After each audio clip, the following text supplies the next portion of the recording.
Politics have entered a new stage, the television stage. Instead of long-winded public debates, the people want caps or slogans. Time for a change, the mess in Washington, more bang for a buck, punchlines and glamour.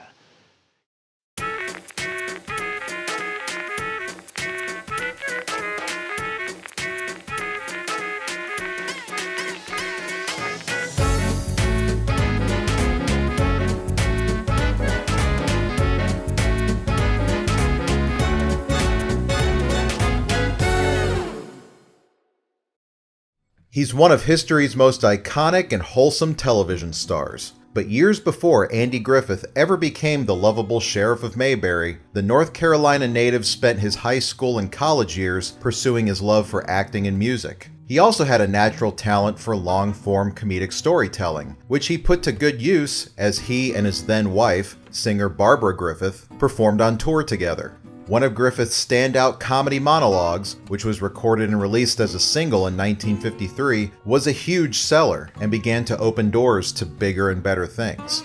Hot on the heels of his hit record, he continued to tour around the country, headlining a popular comedy and country music show called, simply enough, The Andy Griffith Show. His opening act? A young up-and-comer named Elvis Presley. Howdy, I'm Will Stockdale.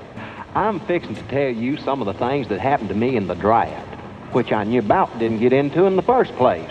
It wasn't long before Griffith was cast as country bumpkin turned soldier Will Stockdale in an hour-long live TV adaptation of the 1954 World War II comedy bestseller No Time for Sergeants, and he went on to reprise the role in the subsequent Broadway play and feature film versions.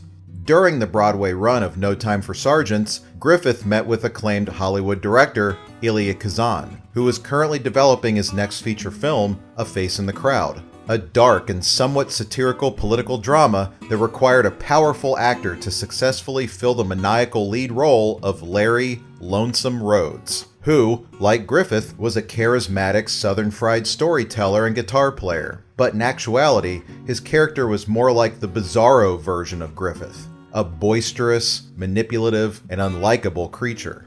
Initially, the film's screenwriter, Bud Schulberg, could not see a nice guy like Andy Griffith in such a role, but the filmmakers were eventually won over by Griffith, who was able to tap into his own dark side so convincingly, he even began to scare himself.